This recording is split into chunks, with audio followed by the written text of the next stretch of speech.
Hello friends, നമുക്കിന്ന് home made chocolate എങ്ങനെ ഉണ്ടാക്കുന്നതെന്ന് നോക്കിയാലോ? ഇതിന് വേണ്ടിയിട്ട് ഞാൻ കൊക്കോ പഴുത്ത് ഉണങ്ങിയത് നാട്ടിൽ നിന്ന് വന്നപ്പോൾ കൊണ്ടുവന്നിട്ടുണ്ടായിരുന്നു കേട്ടോ. പപ്പ കടയിൽ കൊടുക്കാൻ വെച്ച കൊക്കോ ബീൻസിൽ ഒരു പിടി എടുത്തുകൊണ്ട് വരുന്ന കേട്ടോ.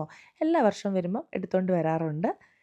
പാനിലിട്ട് ഒന്ന് ഫ്രൈ ചെയ്തെടുക്കണം, കരിഞ്ഞൊന്നും പോവരുത് കേട്ടോ. അത് കഴിഞ്ഞ് നമുക്കിതിൻ്റെ തൊലി പൊളിക്കണം. ചോക്ലേറ്റ് ഉണ്ടാക്കാനായതുകൊണ്ട് മക്കൾസ് റെഡി ആയിരുന്നു തൊലി പൊളിക്കാൻ. 3 പേരും കൂടെ പെട്ടെന്ന് തൊലി പൊളിച്ച് തന്നു കേട്ടോ.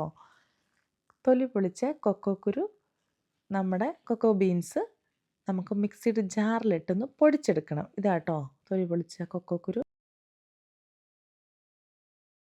നന്നായിട്ട് പൊടിച്ചെടുക്കണം. കണ്ടോ? അത് കഴിഞ്ഞ് പാനിനകത്ത് നെയ്യ് ഒഴിച്ചിട്ട് ഈ പൗഡർ ചേർക്കണം.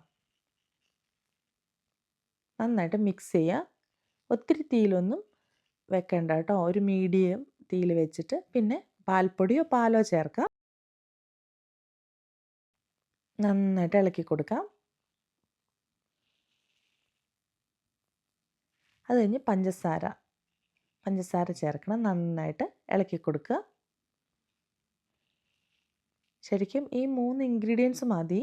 പിന്നെ ഓപ്ഷണലായിട്ട് കുറച്ചുകൂടെ ടേസ്റ്റിന് വേണ്ടി മിൽക്ക് മെയ്ഡ് ചേർക്കാം. ഞാൻ ഒരു 2 ടീസ്പൂൺ മിൽക്ക് മെയ്ഡ് ചേർക്കുന്നുണ്ട് കേട്ടോ.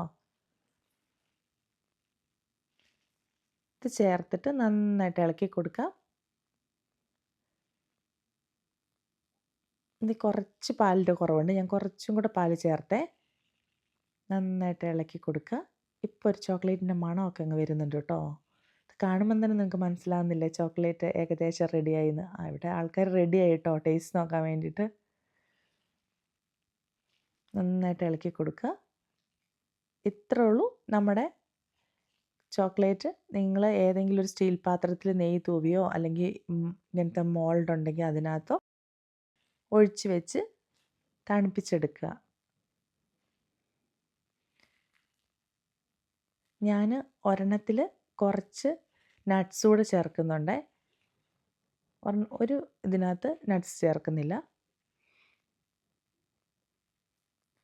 ഈ പാത്രം എനിക്ക് കഴുകേണ്ട വന്നില്ല. ഏകദേശം കഴുകിയ രൂപത്തിൽ ഇവരെനിക്ക് തിരിച്ചു തന്നു കേട്ടോ. നമുക്കൊന്ന് ജസ്റ്റ് ഒന്ന് തട്ടി കൊടുക്കാം. കുറച്ച് നട്ട്സ് ഇതിൻ്റെ മുകളിലിട്ടു. ജസ്റ്റ് ഒന്നും കൂടെ മിക്സ് ചെയ്തു. അധിക നേരം ഒന്നും വെക്കാനുള്ള ക്ഷമ എൻ്റെ മക്കൾസിനില്ലായിരുന്നു. അതുകൊണ്ട് ഞങ്ങൾ പെട്ടെന്ന് തന്നെ എടുത്തു കേട്ടോ. അതുകൊണ്ട് കുറച്ചും കൂടെ സെറ്റാകാനുണ്ടായിരുന്നു. പക്ഷേ അടിപൊളി ടേസ്റ്റായിരുന്നു കേട്ടോ. ഒന്നും പറയാനില്ല. മസ്റ്റായിട്ട് നിങ്ങൾ നിങ്ങളുടെ വീട്ടിൽ കൊക്കോ ഉണ്ടെങ്കിൽ ഇങ്ങനെ ഒന്ന് ട്രൈ ചെയ്ത് നോക്കണം. ചെറിയ പീസാക്കി കട്ട് ചെയ്ത് വെച്ചത് എനിക്ക് ഓർമ്മയുള്ളൂ. പിന്നെ 2 മിനിറ്റും കൊണ്ട് ഞങ്ങളുടെ പാത്രം കാലിയായതാണ് കേട്ടോ പിന്നെ കാണുന്നത്.